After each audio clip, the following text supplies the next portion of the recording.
नमस्कार दोस्तों, vintage knowledge में आपका स्वागत है।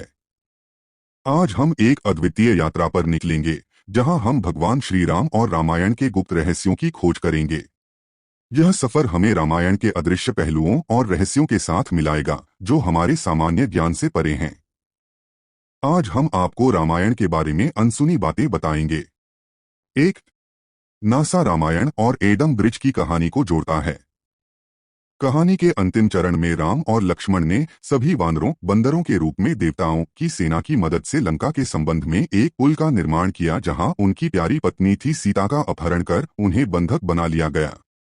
नासा ने श्रीलंका और भारत को जोड़ने वाले पाक जलमरूमध्य में मानव निर्मित प्राचीन पुलों में से एक की खोज की और शोधकर्ताओं और पुरातत्वविदों के अनुसार यह उसी काल का है जैसा कि रामायण की महाकाव्य कहानी में वर्णित है।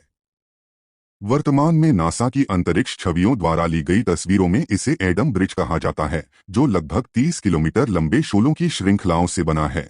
2. लक्ष्मण रेखा प्रकरण वाल्मीकि रामायण में नहीं है।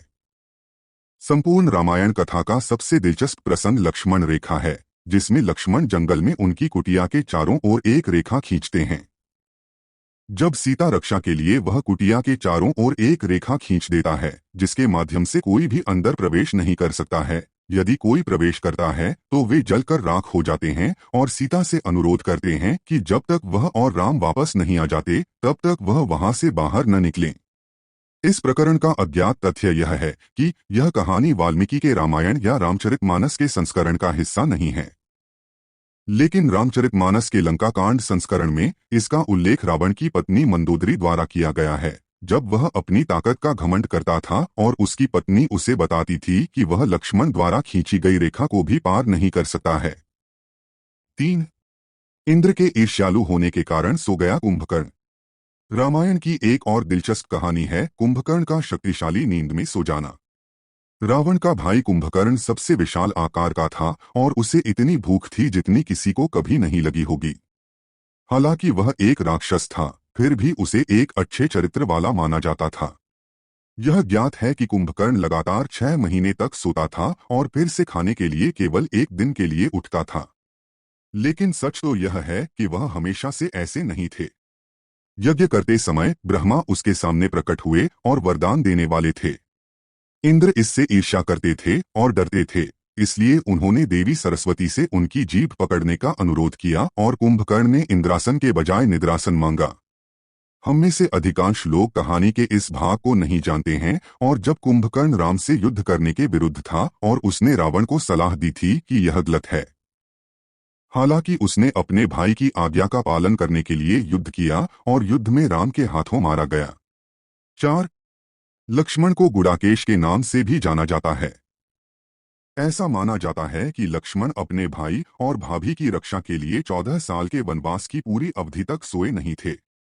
इस कारण उन्हें गुड़ाकेश कहा जाता है। जब वन में उनके निर्वासन की पहली रात को नींद की देवी उनके सामने प्रकट हुई और जब राम और सीता सो रहे थे तो लक्ष्मण ने देवी से अनुरोध किया कि वह उन्हें पूरे 14 वर्षों तक न सोने दें ताकि वह जागकर रक्षा कर सकें। इससे देवी प्रभावित हुई और उन्होंने इस शर्त पर वरदान दिया कि उनकी नींद किसी और को सहन करनी होगी। लक्ष्मण के अनुरोध पर देवी सीता की बहन उनकी पत्नी उर्मिला से मिलने गईं। उर्मिला अपने पति की नींद की कमी को साझा करने के लिए सहमत हो गईं और इस तरह पूरे 14 साल तक सोती रहीं। इसलिए वह कहानी में ज्यादा नहीं है, लेकिन रावण पुत्र मेघनाद को मारने में लक्ष्मण की मदद करने का एक मजबूत कारण है। 5. रावण वीणा का उत्कृष्ट वादक था। रावण सभी राक्षसों का राजा था। बचपन में उसके 10 सिरों के कारण सभी लोग उससे डरते थे। वह भगवान शिव के प्रति दृढ़ आस्तिक थे। यह तो सर्वविदित है कि रावण भी बहुत अच्छा विद्वान था और उसने वेदों का अध्ययन किया था, लेकिन उसके ध्वज में प्रतीक के रूप में वीणा वाद्ययंत्र होने का कारण यह है कि वह वीणा का भी एक उत्कृष्ट वादक था। हालांकि उनमें इस कला को ज्यादा तवज्जो नहीं दी जाती थी, फिर भी उन्हें यह वाद्ययंत्र बजाना पसंद था। 6. सीता स्वयंवर में भगवान शिव के धनुष को पिनाक कहा जाता है। यह भगवान शिव का धनुष है जिसका उपयोग स्वयंवर में सीता से विवाह करने के लिए किया गया था। विभिन्न स्थानों और राजवंशों के सभी राजकुमारों को धनुष उठाना और प्रत्यंचा चढ़ाना था। धनुष दिव्य है और विशेष शक्तियों से संपन्न है। इसलिए सभी असफल हो जाते हैं। सीता ने एक छोटी बच्ची के रूप में इस धनुष को उठाया था और इसलिए राजा उनके लिए एक समान साथी की तलाश में निकल पड़े। राम एकमात्र राजकुमार हैं जो धनुष उठाते हैं और उसकी प्रत्यंचा चढ़ाने के प्रयास में उसे तोड़ देते हैं। यह रामायण की शुरुआत और राम और सीता का विवाह कैसे हुआ था, इसकी एक बहुत प्रसिद्ध कहानी है, लेकिन इस धनुष का नाम बहुत कम लोग जानते हैं।